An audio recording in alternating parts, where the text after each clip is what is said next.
Okay, so this one we have episode 12, disc 5, first half. It ends in episode 13, but we'll try not to be unlucky. So the Battle of the Bulge, the final solution, firestorms, final battles, and ceasefires. Hitler attempts to take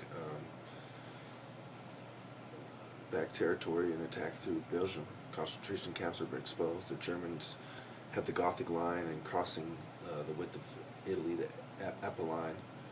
Communist occupiers under Tito liberate their country. Street gangs terrorize Jews with unsympathetic law enforcement.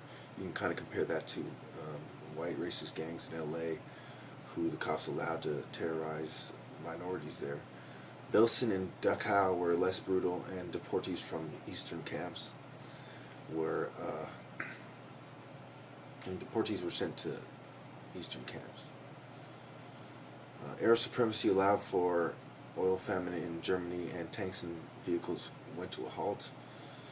Final battles, B-29s systematically destroyed key targets and the lesser industrial cities as they're referred to.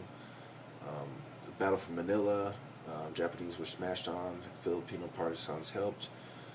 Marines raising the flag on Iwo Jima became an American icon of victory. October 1944, Allies reached Germany town of Then. Rhine was the last major barrier. Basically, in 1944, it was curtains, but it was 1945 when the war wraps up. But anyway, the River Rhine was the last major barrier to the Allies. German forces in Italy giving opposition, Allies mounting devastating air raids and artillery bombardments on Germans. Mussolini's body was hung next to his mistress in Milan. Pacific invasion of Okinawa.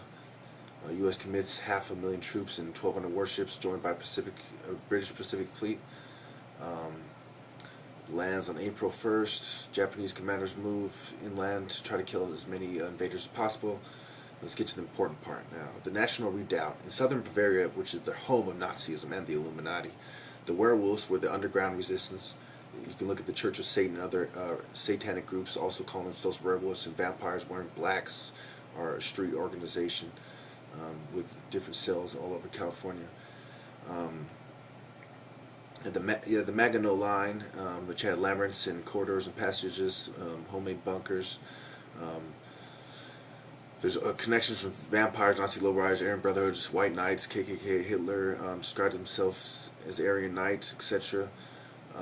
Hitler commits suicide. Soviets take right shamefully an hour before. Some officers wanted truce, but Russians want unconditional surrender and answer with heavier shelling. Hitler's dead. And May 3rd at 3 p.m., Russians cease fire. The Red Army lost 10% of its strength. The surrender is signed at Eisenhower's headquarters. The Russians feel like it's not enough because of Stalin, and he's right. And he wants another surrender signed in Berlin because he suspects treachery. Thank you.